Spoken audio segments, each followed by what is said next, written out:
새해가 밝았습니다. 매번 그렇게 시작을 하는데요. 이제 새로운 해를 맞게 되면 사실은 기대도 되지만 두려움이 많습니다. 낯선 땅에 가는 그런 마음이라고 할까요?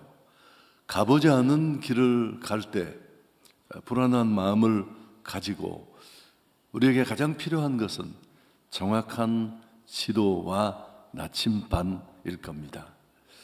많은 분들이 새해가 되면 건강을 위해 운동을 시작합니다. 또 자기 개발을 위해 책을 읽고 계획을 세우고, 그렇지만 우리 기독인들에게 가장 우선시 되어야 할 게 무엇일까? 그런 생각을 해봤습니다. 역시 우리에게도 다르지 않습니다. 우린 길을 잘 모르거든요. 또 무엇이 정말 좋은지 옳은지 지난 경험을 돌이켜보면 우리는 잘 모릅니다. 우리에게도 역시 안내자, 가이드가 꼭 필요합니다. 하나님의 말씀은 정말 완벽한 내비게이션입니다. 인생 사용 설명서라고 할까요? 우리를 만드신 하나님이 우리가 어떻게 무엇으로 살면 행복할지를 빼곡히 적고 있습니다. 행복 매뉴얼입니다. 내가 너희의 행복을 위하여 주는 여호와의 말씀과 규례를 지켜라 라는 신명기의 말씀처럼, 오늘 시편 119편의 1절에도 보면 행위가 온전하여 여호와의 율법을 따라 행하는 자들은 복이 있다. 주의 법을 따라 걸으며 그 계명을 지키는 사람이 행복한 사람이다. 그렇게 적고 있습니다. 이 시편 119편은 하나님의 말씀이 우리 삶에 어떤 의미를 가지는지를 가장 깊이 있게 보여줍니다. 교리문이 아니라 훈련 일기라고 할까요? 하나님의 말씀을 너무너무 소중히 여기고 사랑하지만 늘 잘 지키지 못했던 한 사람의 얘기입니다. 말씀 앞에 넘어지고, 그렇지만 다시 일어서고 결국은 결단하는 그런 신앙의 여정을 담고 있습니다. 오늘 이 시편 119편은 우리에게 묻습니다. 당신은 하나님의 말씀과 어떤 관계를 맺고 있느냐?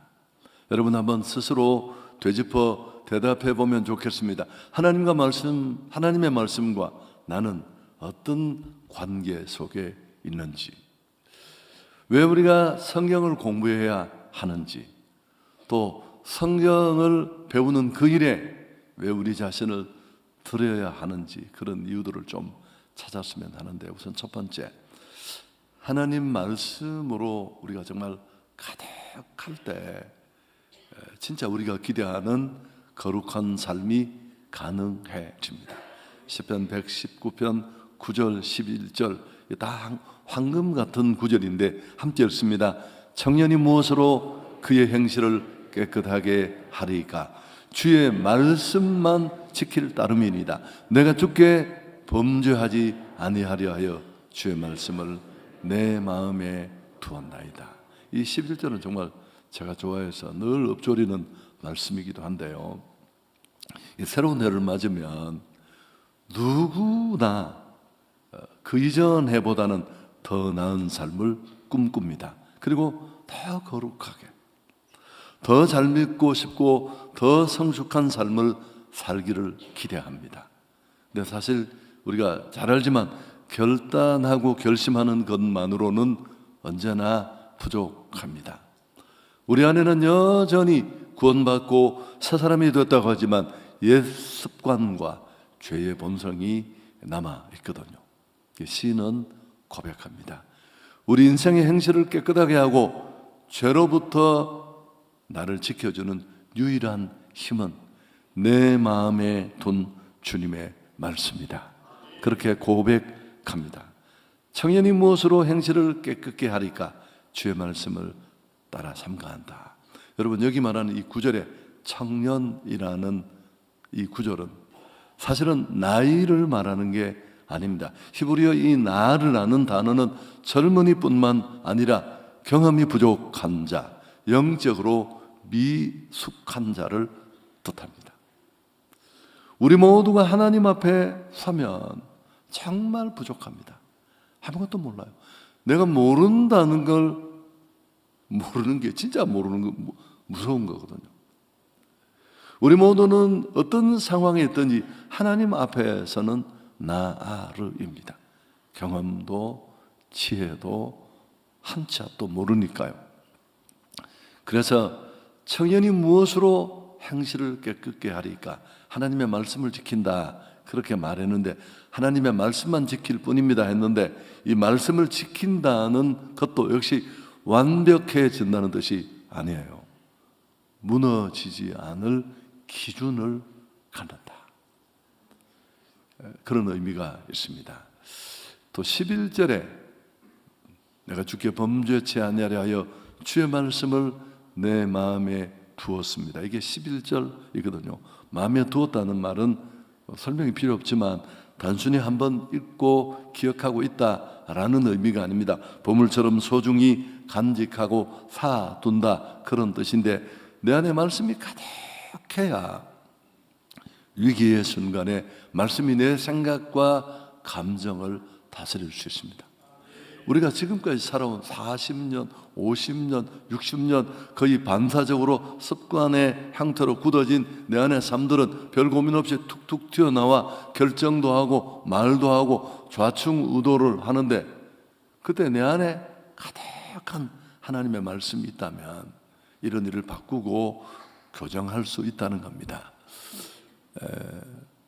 내 안에 말씀이 가득해야 위기의 순간에 말씀이 작동한다는 겁니다. 미국의 설교가 찰스 윈돌은 그렇게 말합니다. 당신이 하나님의 말씀을 더 잘 알게 되면 될수록 하나님의 뜻은 더욱 분명해집니다. 하나님의 뜻과 더불어 가장 적게 실험하는 자들은 하나님의 말씀을 가장 잘 아는 자들입니다. 그래서 여러분 하나님 말씀이 내 안에 가득하면 어떤 상황 속에서도 하나님의 뜻을 깊이 이미 알고 있기에 망설임도 주저함도 적게 된다는 겁니다. 이번에 개설되는 이런 여러 가지 성경 공부와 양육훈련들은 단순히 지식을 쌓는 게 아닙니다. 내 마음의 창고에 하나님의 말씀을 차곡차곡 채워 넣는 그런 시간입니다. 저는 그 사람이 어떤 사람일까? 생각이 곧 그 사람이고 그 사람 안에 뭐가 들었는지 그게 그 사람이에요. 넥타이 메고 좋은 옷 입었다고 그게 그 사람 아니거든요. 제가 얘기 너무 많이 했나요? 제가 처음 제가 부목사로 청년 사역을 하던 교회에 권사님이 계셨어요. 그 권사님은 이렇게 막 신유를 나타내는 대구 경북에서는 굉장히 유명한 분이에요. 그분이 가끔씩 저에게 이렇게 오리를 갖다 주셔서 오리를.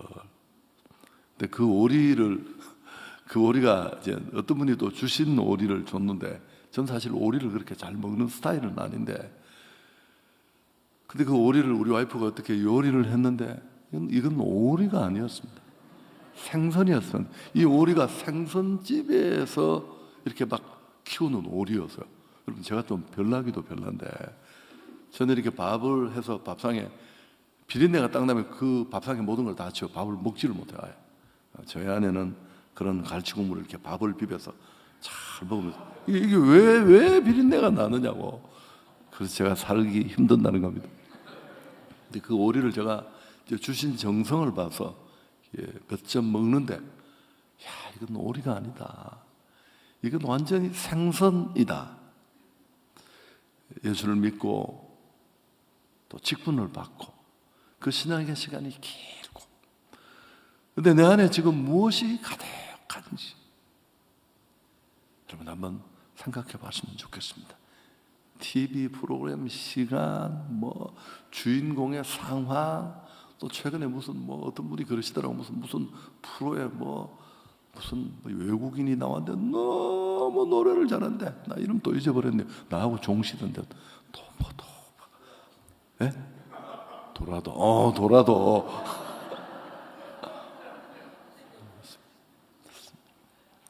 그리스도인답게 살아갈 영적 근육을 가져야 할 줄 믿습니다.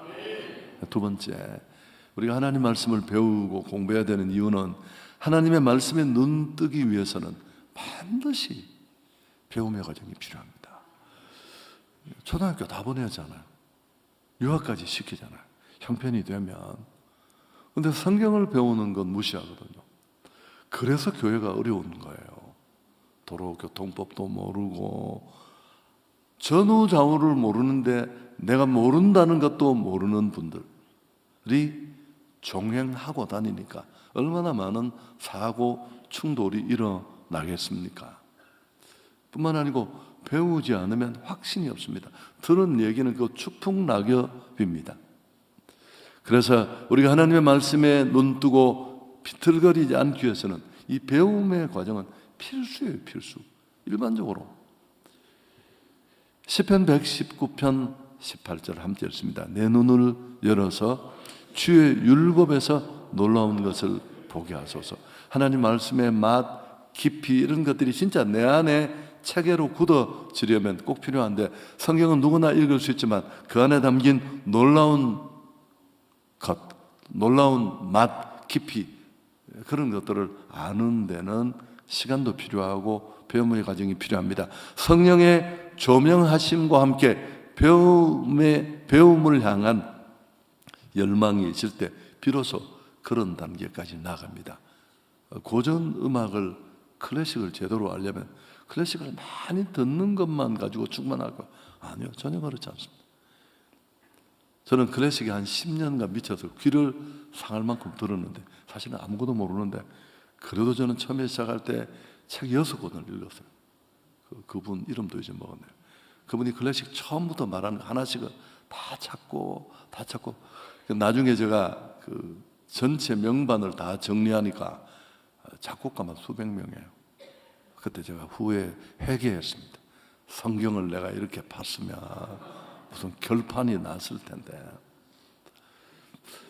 여러분, 음악 이론을 모르고는 깊이 이렇게 갈 수 없습니다. 꿈도 꾸면 안 돼요. 미술을 보는 것도 굉장히 많이 화랑을 잡고 그림을 구매하고 구독해서 집에 걸어두고 관심이 많은데 역시 어느 단계까지 가라면 골프도 그렇잖아요. 저는 골프를 못하지만 폼생 폼사의 대표적입니다. 그저 막대기만 흔든다고 이게 되는 게 아니고 공이 맞아 간다고 되는 게 아니잖아요. 다 레슨이 필요하고 그 기본 없이는 아무것도 할 수 없는데 마찬가지입니다. 하나님의 말씀을 배우는 일은 우리 영혼을 눈뜨게 하는 과정입니다. 혼자 읽을 때 보이지 않았지만 깊이 공부하고 배우면 하나님의 계획이 보이고 또 고난 속에 숨겨진 축복의 의미가 해석되기 시작합니다. 사실 나는 아무것도 배우고 있지 않다 생각하고 있을 수 있는데요. 나 학교 다 졸업했고 이제 나는 배우는 거 없다. 그렇지 않습니다. 세상은 끊임없이 우리를 가르칩니다. 세상의 소리로 성공의 기준, 행복의 정의, 관계 방식, 야 이런 인간들은 손절해. 이런 영상이 얼마나 많아요. 가치의 우선순위 끊임없이 온갖 매체로 우리에게 들려줍니다. 아무것도 배우지 않으면 중립 상태에 있는 게 아니라 자동으로 우리는 세상에 끌려가요. 세상에 휩쓸려가요. 여러분 유튜브나 인스타그램 이 알고리즘이 어떤 겁니까? 내가 딱 보면 그 본 것만 계속 보여줘요. 결국은 이걸 우리를 풍성하게 하는 게 아니고 전문용어로 확증 편향에 빠지게 합니다. 보고 싶은 것만 보고 알고 싶은 것만 아는 좁은 세상에 갇히게 됩니다. 이런 폐쇄적인 알고리즘으로부터 구조로부터 어떻게 벗어날 수 있을까요? 하나님의 말씀을 배우고 묵상할 때 가능합니다. 내가 들어있는 항아리 뚜껑의 지름이 세상이 아니고 하늘이 아니잖아요. 하나님의 선하시고 기뻐하실 뜻이라는 전혀 새로운 관점을 받아들일 때 정말 내 발은 높은 곳으로 올라가는 겁니다. 전혀 다른 세계를 볼 수 있고, 하나님의 말씀을 배운다는 것은 새로운 정보를 얻고 책 한 권을 뗐다는 차원이 아니라 새로운 사고 체계를 배우는 훈련입니다. 훈련. 지식 전달이 아니고 사고 체계 전체를. 사실 우리는 지금까지 살아오던 내가 주도하고 내가 핸들하던 인생의 길을 내려놓고 진짜 신앙인이 된다는 건 새로운 하나님의 방식, 하나님의 체계를 내 안에 장착하는 것입니다. 말씀으로 생각하고 성도답게 사고하고 살아가는 법을 배우는 과정인 줄 믿습니다. 이걸 딱 빼버리면 뭐가 되겠습니까? 세 번째, 우리가 하나님 말씀을 공부해야 되는 이유는 우리 인생의 진짜 안전한 가이드가 됩니다. 모르는 길, 힘든 길, 얼마나 많은 매체들이 2026년은 정말 어려울 것이다. 어느 한 해 그렇지 않은 해가 없었지만 실제로 그렇습니다. 정치적으로도 경제적으로도 또 여러분 개인의 직업적인 상황도 마찬가지일 것입니다. 정말 좋은 인도자가 필요한데 2026년이라는 광야를 지날 때 우리에게 꼭 필요한 유일한 빛이 되는데 시편 119편 105절 함께 읽습니다. 주의 말씀은 내 발의 등이요 내 길의 빛이다. 여러분, 이 등은 사실은 원문을 보면 막 큰 등이 아니라 작은 랜턴입니다. 그들이 밤길을 걸을 때 들고 다니는 조그마한 후레쉬 같은 얼마 정도의 앞밖에 볼 수 없는 그런 랜턴을 말합니다. 우리는 인생에서 길을 잃습니다. 때로는 선택의 순간마다 수많은 복잡한 관계 속에서 신앙과 현실, 내가 꿈꾸는 소망과 또 실제 상황 속에 흔들리고 또 무너지고, 문제가 뭐냐 하면 내가 어둠 속을 걷고 있다는 사실조차도 우리는 잊어버립니다. 그래서 자신의 경험, 감정, 상식, 여론 또 몇 가지 내가 알고 있는 정보만 참조해서 결정도 내리고 선택도 하고, 와, 이게 얼마나 무시무시합니까? 제가 잘 쓰는 표현이죠. 지금 내가 서 있는 자리는 누가 떠밀어 넣은 자리가 아니라 지금까지 내가 내린 수많은 결정들, 수많은 선택들이 나를 여기 있게 한 것입니다. 결정은, 선택은 선택으로 끝나는 게 아니라 고스란히 그 결과를 내게 다 뒤집어 씌웁니다. 그게 결혼이라면 인생이 다 엎어질 수 있어요. 진로를 잘못 정해서 정말 어려워질 수 있고, 그 결과가 주는 충격과 내 인생에 미치는 타격감을 안다면 우리는 훨씬 더 진지하고 훨씬 더 주저하고,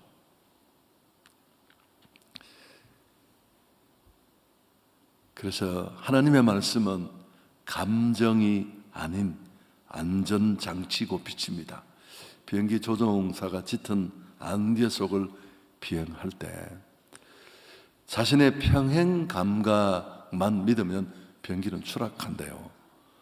몸의 감각은 지금 비행기가 수평이다 그렇게 느끼지만 실제로는 비행기는 뒤집혀 있을 수 있다고 합니다. 저는 조종을 안 해봐서 모르겠는데, 이때 조종사는 자기 감정을 믿는 게 아니고 뭘 믿어야 돼요? 계기판을 봐야 되는 거예요. 제가 미국 가서 차를 몰고 그 보스턴까지 가는 중이었는데 이렇게 빨리 다는데 60km밖에 안 되나? 알고 보니까 그게 마일이었습니다. 마일. 그래서 내가 어떻게 차가 이게 이렇게 속도가 안 나나? 충분히 그걸 봐도 또 제대로 모르면 멍청한 짓을 할 수 있습니다. 그래서 그런 걸 계기 비행이라고 한답니다. 우리 인생에 안개가 끼고 갖가지 감정과 경험이라는 여러 가지 평형 감각은 여러분 우리는 잘 모르거든요. 이런 최근에 제가 읽고 있는 그 책을 보면 우리 와이프 이제 심심하다 갖다 줬는데 우리가 생각하고 우리가 반응하는 게 얼마나 엉터리인지, 인간은 예상외로 굉장히 제대로 사고하지 않아요. 몇 가지만 보고 쉽게 속단하고 판단하고 결정하고. 그래서 이런 내 감정과 경험이라는 평형 감각은 우리를 속일 수 있습니다. 그러나 유일하게 신뢰할 수 있는 체제, 잣대, 계기판은 하나님의 말씀인 줄 믿습니다. 우리로 하여금 교훈하고 책망하고 바르게 하고 의로 교육하고 다시 돌이켜 가게 하는. 시편 기자는 말합니다. 하나님의 말씀은 지식이 아니라 빛이라고. 설명보다 먼저 길을 보여줍니다. 한 걸음 앞을 보게 합니다. 그래서 전혀 공부를 충분히 하지 않은 분도, 제 초기 때도 이런 분 권사님이 계셨는데, 이분은 제가 알기로는 고등학교도 졸업하지 않은 분이요, 저희 모교에 있었던 일입니다.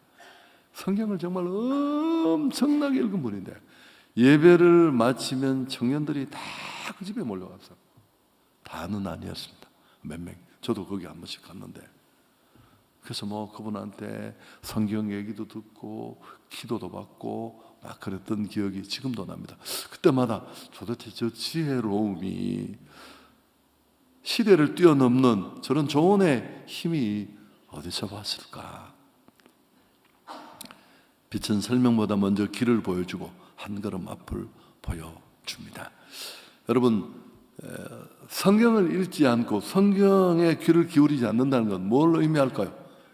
캄캄한 밤길을 등불도 없이 걷겠다는 것과 똑같습니다. 그럼 어떻게 될까요? 오만 데 다 터지고 박히고. 그런 의미에서 성경 공부는 선택이 아니라 안전장치입니다. 여러분, 이런 축복을 꼭 누릴 수 있기를 축원합니다. 설교 정리하겠습니다. 시편 119편은 읽어보시면, 그냥 읽어도 하루가 걸려요. 곱씹은 시간, 이게 정말 길어요. 제가 새벽마다 이제 이걸 먼저 읽고 아침에 새벽 기도를 시작했는데, 읽으면 이게 꽤 오랜 시간이 걸려요. 시편 119편의 마지막 절은 176절입니다. 같이 한번 이 시인의 마지막 고백을 읽습니다. 이런 양같이 내가 방황하오니 주의 종을 찾으소서. 놀랍게도 176절 동안 하나님의 말씀을 가지고 노래한 이 시인이 마지막에 한 고백입니다. 나는 여전히 부족합니다. 그러나 주의 말씀을 붙잡습니다. 우리의 고백과 결심이 될 수 있기를 축복합니다. 여러분, 이게 성숙한 사람이에요. 내가 길을 모른다는 걸 아는 것, 누군가의 인도가 필요하다는 것. 하나님은 우리의 목자가 되고 여호와가 나의 목자가 되면 내가 부족함이 없다라는 시편의 고백을 우리가 다 암송하고 있는데, 하나님이 우리 목자가 되시게 하려면 어떻게 돼요? 내가 양이 되면 돼요. 양이. 근데 우린 지가 다 목자야. 필요하면 하나님은 무슨 알라딘의 램프처럼 필요할 때 부르고, 나는 앞길을 모른다는 것을 아는 것만으로도 우리는 진짜 하나님의 인도를 받을 수 있습니다. 넘어지지 않는 신앙이 아니라 말씀으로 다시 돌아오는 신앙에 굳게 설 수 있기를 축복합니다. 하나님의 말씀은 읽어도 되고 안 읽어도 되는 책이 아닙니다. 배워도 되고 안 배워도 되는 선택지가 아니에요. 지켜도 되고 안 지켜도 되는 권고사항도 더욱 아니고, 우리의 생명줄이고 우리를 지켜주는 등불과 같습니다. 우리는 다시 결단해야 됩니다. 말씀을 읽는 훈련, 또 말씀을 배우는 훈련 꼭 참여할 수 있기를 축복합니다. 저는 이 성대가 약하고 또 이렇게 목소리 좋은 사람 보면 얼마나 부러운지 몰라요. 이렇게 막 총알같이 날아가는 사람 보면 너무 부럽다. 그래서 60년 동안 그런데 이렇게 수천 명 앞에 수백 명 앞에 설교도 하고, 또 더 웃기는 게 집회도 다니잖아요. 제가 아주 초기에 그 부산에 집회를 가서, 굉장히 꽤 큰 교회인데 부모 목사님 한 명이 담임 목사도 아니고 저를 따라오더니만 목사님 설교 그렇게 하면 안 된대. 발음이 그렇게 하면 자식이 웃기는 자식이다 했다. 속으로 그렇게 생각을 했죠. 내가 약하다는 건 알지만 지한테 그런 얘기 듣고 싶지는 않았으니까. 여러분 제가 60살에 이제 보이스 레슨을 받았잖아요. 그래도 크게 달라진 건 없지만 많이 달라졌고요. 여전히 강의를 듣고 있어요. 그 처음과 지금의 저를 보면 너무너무 많이 달라졌고요. 말하는 방식. 지난번 대구에 부흥회를 갔더니만 그분 굉장히 유명한 우리 저희 교회도 오시던 목사님이시죠. 전 세계를 집회를 다니는 분인데 제가 처음으로 들어봤습니다. 목사님 목소리가 참 좋고 그 굉장히 매력 있는 목소리라고. 전혀 동의를 여러분 동의는 필요 없습니다. 그래서 저는 참 격려가 됐고요. 여전히 안 들린다는 분들이 많지만 제가 드리고 싶은 게 뭘까요? 내 구강 구조가 그런데 그게 난데 그리고 그냥 살면 또 은퇴할 때까지 원망만 가득했지만 그걸 내가 알겠습니까? 근데 그 작지만 막 돈을 들이고 시간을 들이고 우리 교육자들이 다 합니다. 제가 그 교육자실 바깥까지 제가 아침마다 무슨 짓을 하는지 제가 그 표를 두고 읽는 한 15분씩 읽거든요. 가갸 거겨부터 해가 막 다 들리고 들리려고 드는 게 아니라 벽이 얇아서 그런 거예요. 말씀으로 사는 훈련도 생활화해야 할 줄 믿습니다. 여러분 양육의 자리로 기꺼이 나오십시오. 레슨 안 배우고 골프 치는 사람 보셨습니까? 꼬라지가 가관입니다. 지는 막 공 멀리 날아간다고. 나 그 공 안 보고 싶고 안 쳤으면 좋겠어요. 여러분 신앙생활은 더 그렇습니다. 내가 15년 20년 잘 믿었고 무슨 문제가 있느냐고. 그렇지 않습니다. 말씀으로 사는 사람으로 빚어질 수 있기를 축복합니다. 프란시스 쉐이퍼의 책 그러면 우리는 어떻게 살 것인가. 책 제목이 이래요. 너무 멋있죠. 프란시스 쉐이퍼는 이 책에 던진 그러면 우리는 어떻게 살 것인가 라는 이 질문에 이렇게 대답합니다. 우리는 하나님의 말씀으로 돌아가야 합니다. 하나님의 말씀의 권위가 존중되는 곳에 하나님도 역사하십니다. 하나님 말씀의 권위가 짓밟히는 곳에 성령의 역사는 일어나지 않습니다. 종교인이 있을 뿐이지. 우리가 말씀을 대할 때 하나님을 대하는 심정으로 대해야 할 줄 믿습니다. 그때 하나님도 우리를 존중하십니다. 나의 계명을 가지고 지키는 자라야 나를 사랑하는 자니 나도 그에게 나를 나타내리라. 우리가 어떻게 하나님을 영화롭게 할 수 있습니까? 하나님 말씀에 귀 기울이고 말씀의 권위를 높이고 그 말씀을 따라 살 때 이런 은혜가 주어질 줄 믿습니다. 하나님께 영광을 돌리겠습니다. 이거 아침에 15분씩. 그러니까 여러분 오늘 집사님 기도 참 너무 잘 기도하셨는데 우리가 6시 새벽 기도를 하면서 숫자가 한 배가 늘었어요.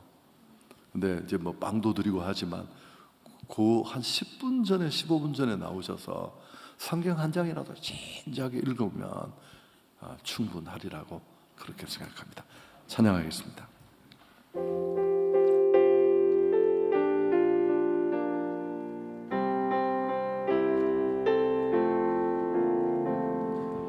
하나님 아버지 주신 책은 귀하고 중하신 말씀이세. 기쁘고 반가운 말씀 중에 널 사랑한단 말 참도 도다. 주께서 나를 사랑하니 즐겁고도 즐겁도다. 주께서 나를 사랑하니 나는 참 기쁘다. 구속의 은혜를 저버리고 어둠 낮단 길로 가다가고 예수의 사랑만 생각하며 곧 다시 예수께 돌아오리.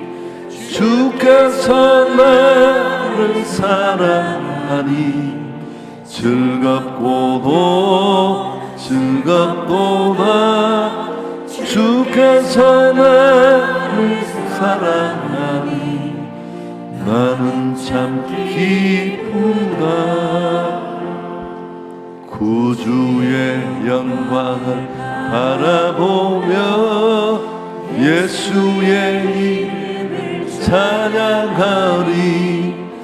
영원히 찬양할 나의 노래. 예수의 이름이 귀하도다. 주께서 나를 사랑하니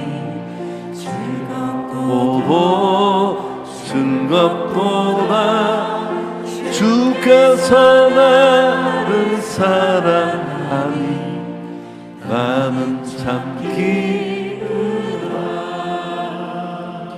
그 아이들이 부모님 집에 왔거나 또 함께 사는 자녀들이 있잖아요. 직장을 마치고 집에 딱 들어왔을 때 부모의 어떤 모습을 보는 게 가장 행복할까요?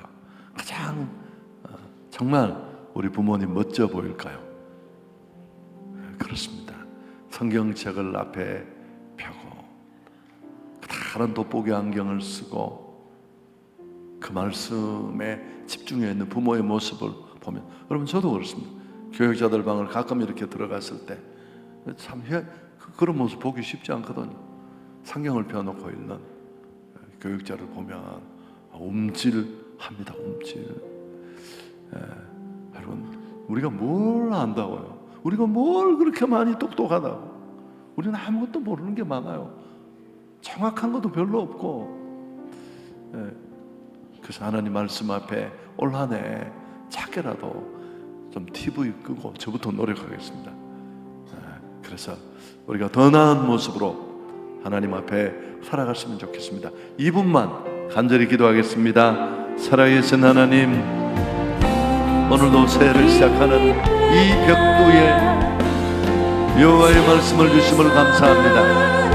존귀하신 하나님, 오늘 주신 말씀 마음에 깊이 기억하고 시편 119편의 이 보석 같은 말씀 내 뇌리에 박고 세상의 어떤 인문학책, 어떤 고전, 또 어떤 유익한 강의, 그 무엇보다 지혜와 지식에 보고 인생 사용 설명서, 내 인생을 가장 허접하지 않게, 가장 행복하게, 가장 의미 있게 살아갈 수 있는 행복의 내용으로 가득한 주님의 말씀에 귀 기울이고 배우고 듣고 익히고 암송하는 일에 달려오는 자녀들 앞에, 후배들 앞에 부끄럽지 않아 하나님의 말씀에 귀 기울이고 하나님의 말씀을 가까이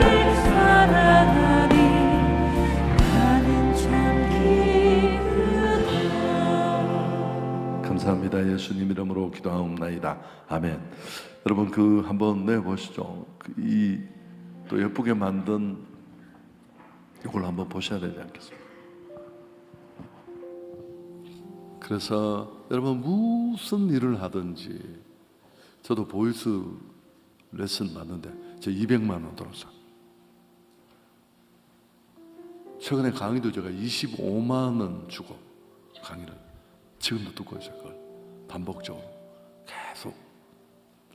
그래야 조금씩 하나님 말씀은 그런 어떤 지엽적인 한 부분이 아니잖아요. 시간을 내시고 좋습니다. 여러분 적어서 신청해 주시고, 또 우리 찬송 3절, 4절, 5절을 부르면서 말씀했듯이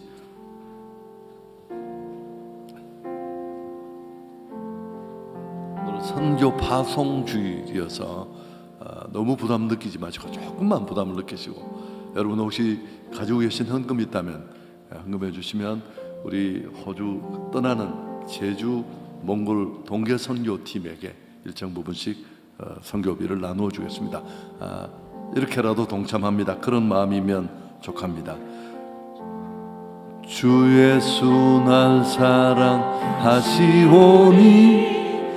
나 또한 예수를 사랑하네. 날 구원하시려 내려오사 십자가 위에서 죽으셨네. 주께서 나를 사랑하니 즐겁도다.